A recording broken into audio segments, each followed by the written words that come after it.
Pushkin. On an evening in early December 2018, the young CEO of a cryptocurrency exchange reportedly dies while on his honeymoon in India. This death is not announced to customers for another month. And when they're told Gerald Cotton is the only person to hold the passwords to their funds, conspiracy theories grow, leaving some to wonder, could Gerald Cotton still be alive? Honeymoon, moving the body, all the missing money. It was like, but what happened? A Death in Cryptoland, available wherever you get your podcasts. Hey guys, this is Jake Halpern, host of Deep Cover. We're currently working on season 2, and we'll be sure to let you know when it will be coming out.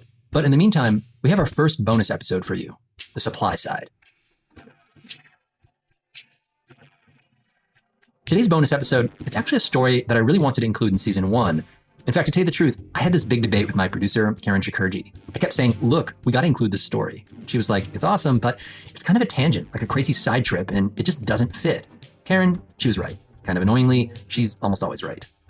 But fortunately, this story, it's perfect for a bonus episode. Because one thing that we really didn't get into during season 1 was the suppliers, the Colombians, the guys who actually harvested all those crops of marijuana. If you recall, that's where Ned ultimately wanted to go, down to Colombia. He had a source named Simone who had all kinds of connections down there. These are the people that would have supplied the drugs to like Lee Rich. They're the people that controlled everything on the north coast of Colombia. But in the end, and spoiler alert here guys, so if you haven't heard episode 9 yet, hit pause. Because Ned ends up leaving the FBI. And the suppliers, well, they just kind of slipped away.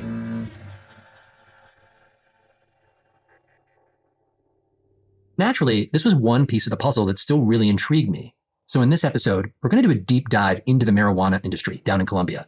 And our guide, interestingly enough, is a guy who once helped supply Mike Vogel back in the day.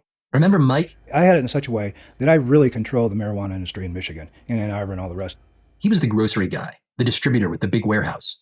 Anyway, I heard about the supplier from a customs agent, and I was intrigued. I had this one question in particular that I wanted to run by him. If you remember from season 1, our smugglers had all this product stuck down in Colombia, 1 million pounds of marijuana. And so I'm kind of wondering, what does 1 million pounds of marijuana look like? A fucking mountain. That's Tommy Powell. My name is either Tommy, Tom, or Thomas, depending on who I'm talking to.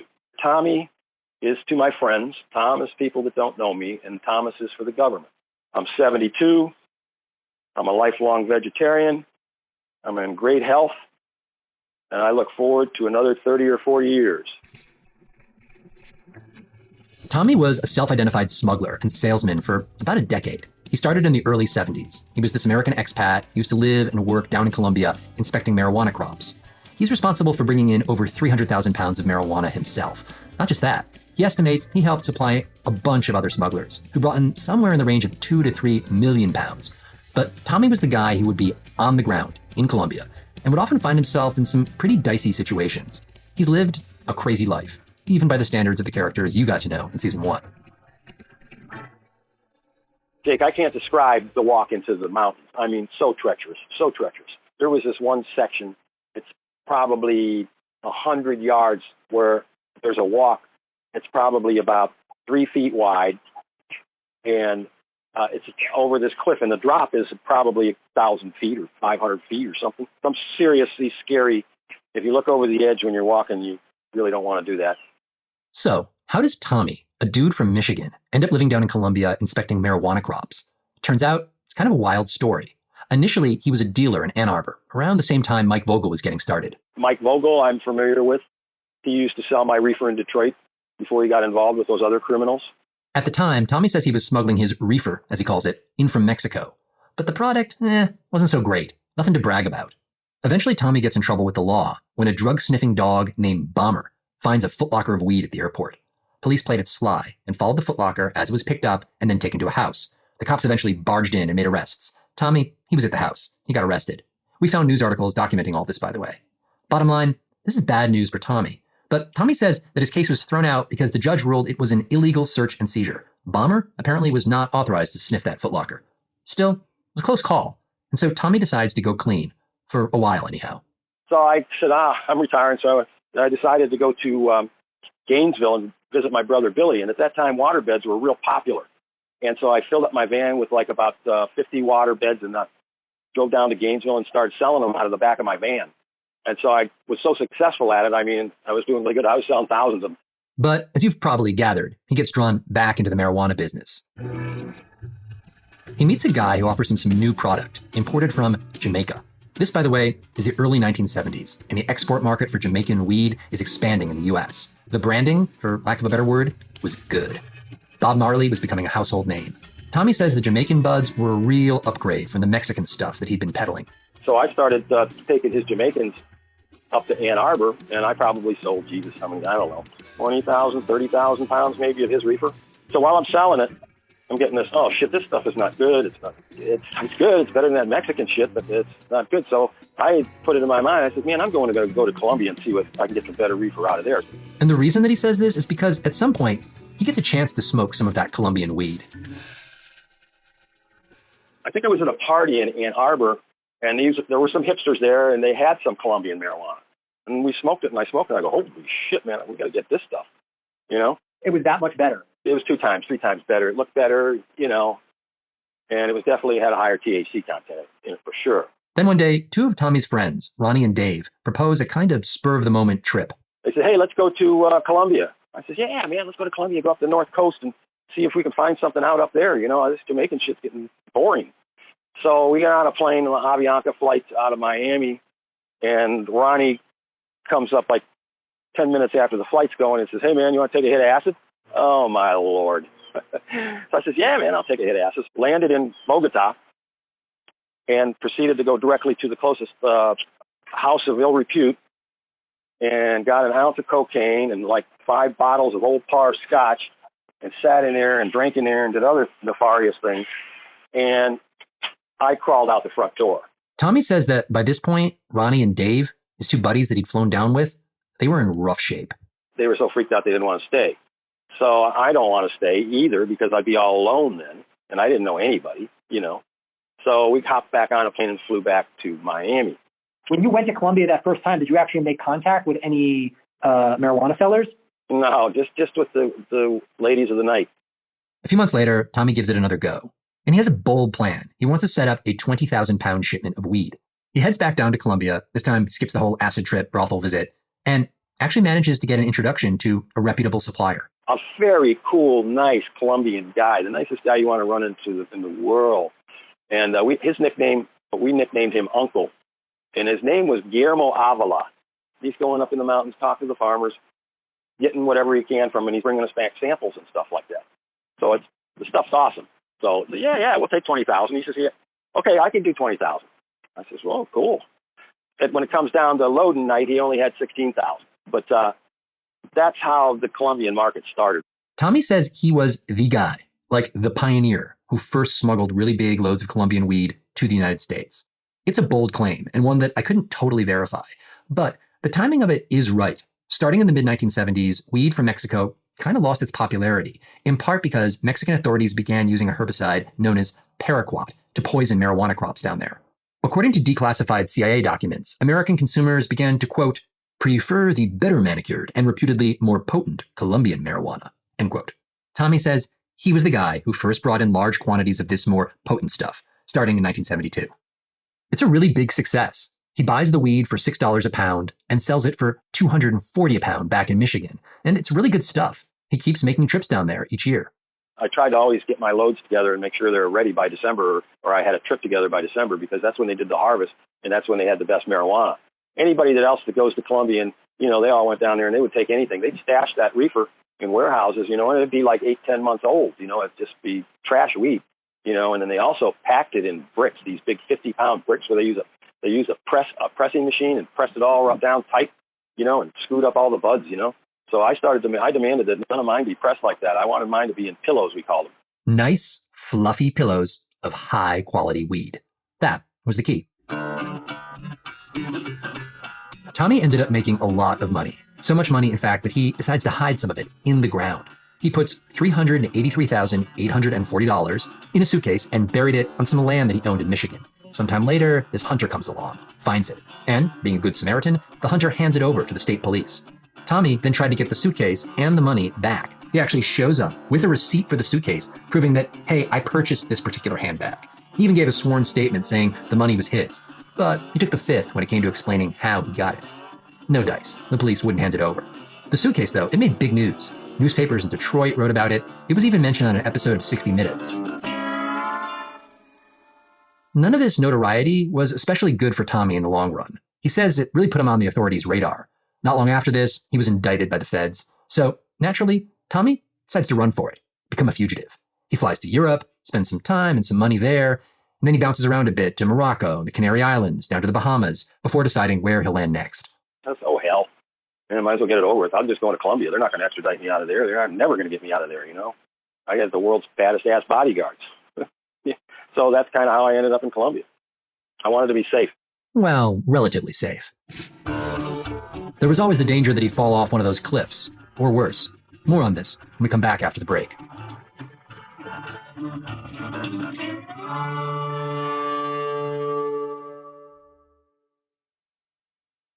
Lost in the Sahara Desert, Lars has a craving. Water! Thanks to Salesforce Customer 360, the teams at Hydration Nation come to the rescue. The marketing team offers him a selection. Bubbly? And the service team suggests an upgrade. Oh, raspberry. With Salesforce Customer 360, all your teams unite around Lars to make him a happy, hydrated customer. Learn how to succeed from anywhere at salesforce.com/customer360. This past year has shown us that without your health, you have nothing. If you're not well, you can't work, look after yourself, or take care of your family. You can't enjoy the life you worked so hard to build. That's why you need to prioritize taking care of your long-term health today, before it goes from good to bad to worse. So invest in your long-term health with Forward. Forward is intelligent medicine with a personal touch. Their doctors are dedicated to catching top killers like cancer and heart disease early, before it's too late. And catching them early could save you tens of thousands of dollars in the long run. Everyone's health history is different, which is why Forward doctors personalize a health plan with you, based on your genetics, lifestyle, and biometrics, to achieve long-term results and ensure nothing gets missed. It's time to invest in a doctor that's invested in you. Go to GoForward.com today to protect your future health. That's GoForward.com. GoForward.com. So, Tommy, who's under indictment in the United States, spends some time on the lam and then moves down to Colombia. He deepens his connections there, makes more trips out to the countryside to inspect the weed that he wants to buy. Now, typically, he didn't do this in the fields, but at these makeshift marijuana warehouses that were set up right at the base of the mountains. And all the while, Tommy says that he maintained his distribution network back in Michigan. I controlled the boats and the unloading spots, the trucks, and the market in Ann Arbor, you know, already at that point. You're telling me that you weren't just working supply side, you were actually like complete system, like you were there at the supply. Yeah, what do you call it? Vertically integrated marijuana business. I always did it all myself. It's interesting because like with Lee Rich and his group, they basically always just subcontracted out the supply. They had supply partners. If I'm understanding you correctly, you're saying that like you managed the supply side yourself personally? Yep. I would go out like 3 days a week and go inspect marijuana. And I would inspect marijuana for other people too, you know, because some of these smugglers, quote and unquote, they didn't know how to get it, where to get it, who to get it from, and how it was going to be safe and how much they were going to pay and all that shit. I would take care of all that, especially for my friends. Wait, so were you like a consultant when you say you're doing this for other people? Are you charging them? Oh yeah, I would charge them. I get part of the load. You're like the guy, like you're the equivalent of like the Costco guy who like comes in to check out the coffee beans or like the grapes or something to make sure that they're up to Costco standards. Yeah. It's on one of these quality inspection trips that Tommy visits what he calls a, quote, mountain of marijuana out in the Guajira Desert. And that's how he knew how to answer my question. What does 1 million pounds of marijuana look like? It was up in the Guajira, and I was looking for a load of 60,000, I think, and say, well, we're going to take you to this load here, and you can pick out whatever you want. Well, it was getting late in the day, and we decided we didn't want to drive in the Guajira at night. Just something you really don't want to do, and because you got M19 and FA-DOS, F2, you know, it's just the FBI in Colombia, and then the DAS is the CIA. Wait, can you just go back and explain this again? Help me visualize 1 million pounds of marijuana. Like, what does it look like? Well, when you're driving up to it, it's like a big mound, or you know, and it was all piled up into like a peak, and that's where we went and built our little fort to spend the night in. Yeah, 30 feet, 35, somewhere in there. Wow, that's like a 3-story tall building. That was totally amazing. Wait, so you're telling me you climbed up on top of this mountain of marijuana and you built a fort out of the marijuana? Yeah, we'll put up little walls and stuff, you know, and you know they're like bricks, they're like building blocks. Hell, it's like a rector set or something, I mean, what are those, what's that place where they have all the plastic blocks and they build castles and shit out of them here in Florida? There's the Danish company. Legos? Yeah, Legos. Yeah, it was like a Lego. It was a marijuana Lego.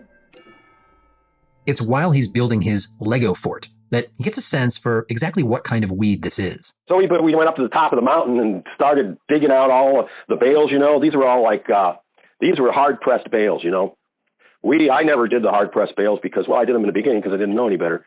I spent the whole next day going through the whole damn lot of the shit, and there was nothing in there that was any good, It was dry and dusty. It's out in the middle of the Wahara Desert, man. It's probably 100 degrees, and it was dry and just dusty, and some of it was moldy, and it was just there was stuff that a novice smuggler would go ahead and entertain putting on their boats. So yeah, the mountain of marijuana was made of really shitty weed. And Tommy, he didn't do shitty weed. He did pillows of the nice fluffy stuff. Tommy has a whole process worked out. Once he'd okayed a batch, he had to move it down from the mountains where it was grown and get it loaded up on ships bound for America. And this was no easy task. Even the CIA recognized this. In one declassified report from 1982, it says, quote, "The complicated logistics of smuggling Colombian marijuana, which calls for massive quantities to be hauled over long distances for large amounts of capital, attracted a new class of smuggling organizations structured along corporate lines." Yep, that's Tommy. And to tackle those logistics, at least at the start of the process, he used mules and or donkeys. Yeah, a lot. It takes a lot. I mean, okay, take a donkey. They're more sure-footed, and they can't carry as much as a mule. So a donkey could probably carry 200 pounds, maybe 250, And then a mule is another matter. A mule could probably carry 400. Wow. So was the mule preferable to the donkey? The donkeys were more sure-footed. Mules, well, sometimes they slipped. And Tommy saw this for himself on one very harrowing part of the trail. They were traversing it at night. He had all his Heinekens, all our Heinekens. He had like 6 cases of Heinekens on that mule. And what happened, there's a washout area where the water runs down the mountain, and it carved a little V, and I was watching it, and the mule stepped in that V and went over the mountain with the Heineken. So did you actually see your mule with all the Heinekens go over the edge? Yep. At the end of this ledge, there's a little waterfall, like a shower built into the side of the cliff at the end, and then there's a pool of water where there's like it's like a big jacuzzi. I mean, probably 10, 15 feet across and 3 or 4 feet deep. And I was sitting in there drinking some cognac and watching the mule, and he stepped off. And I'm telling you what, you never heard anything like that in your life. It was the cross between a horse kneeing and a donkey baying. I mean, it was terrible sound. He hit the rocks, and that was the end of him. Once it was down from the mountains, Tommy and his associates had to move the stuff to the coast in trucks. There were always some military checkpoints, but they knew the right guys to pay off.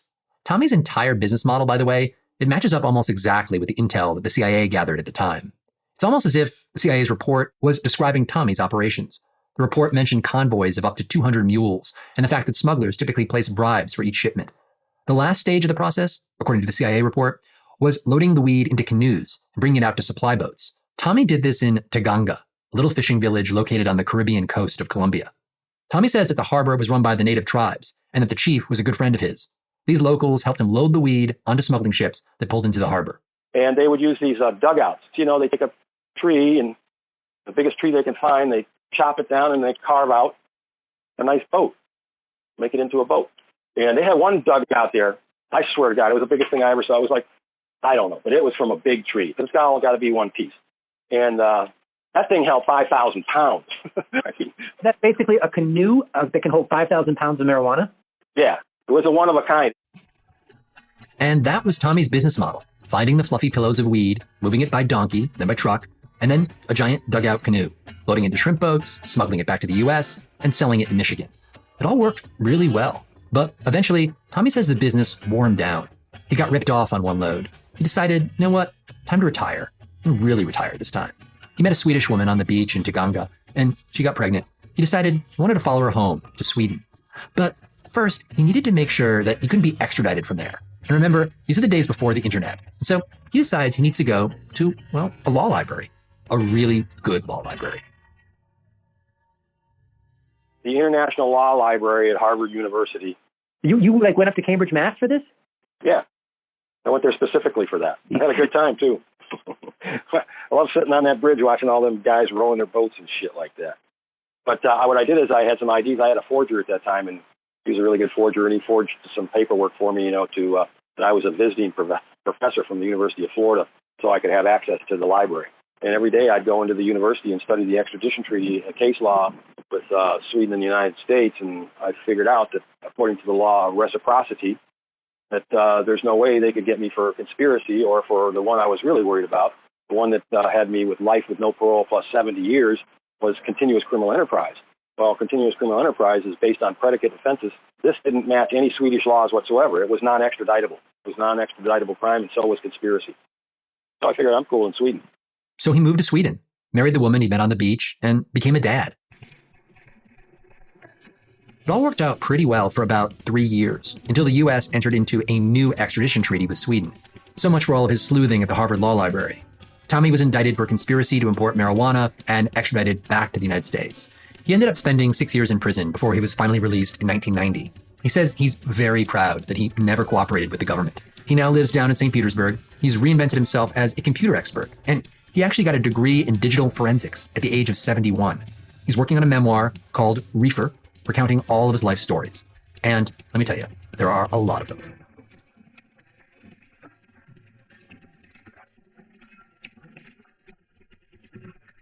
Deep Cover is produced by Jacob Smith and edited by Karen Shakurji. Original music and our theme was composed by Luis Guerra. Fact-checking by Amy Gaines. Mia Lobel is Pushkin's executive producer. Special thanks to Julia Barton, Heather Fain, Carly Migliori, Lital Malad, Maya Koenig, Eric Sandler, Maggie Taylor, Khadija Holland, and Jacob Weisberg at Pushkin Industries.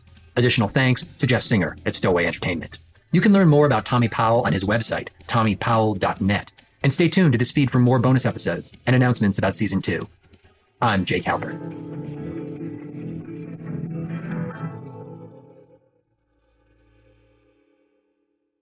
All right, Tommy, I got to run, but All right, brother. it's been Nice real. talking to you, Jake. We'll be in Someday we'll touch. get together and drink some aguardiente. That'll be great. I look forward to it. Thanks, man. You ever had it? No, I haven't. Drink aguardiente? No. The last time I drank aguardiente, I drank it with the remains of my partner Victor in the aguardiente with his two brothers. All three of us, we put some of the ashes in the aguardiente and did shots of aguardiente with his bones in it. You drank your friend. Yeah. How was that, drinking the remains of your friend? Fucking horrible. Lost in the Sahara Desert, Lars has a craving. Water. Thanks to Salesforce Customer 360, the teams at Hydration Nation come to the rescue. The marketing team offers him a selection. Bubbly? And the service team suggests an upgrade. Oh, raspberry. With Salesforce Customer 360, all your teams unite around Lars to make him a happy, hydrated customer. Learn how to succeed from anywhere at salesforce.com/customer360. Here at Dateline, we hear a lot of strange stories. Of course we do. This one? Well, this story is about the end of the world and zombies and 2 missing children. From the people who brought you The Thing About Pam, I'm Keith Morris, and this is Dateline NBC's newest podcast, Mommy Doomsday. Available now, wherever you listen.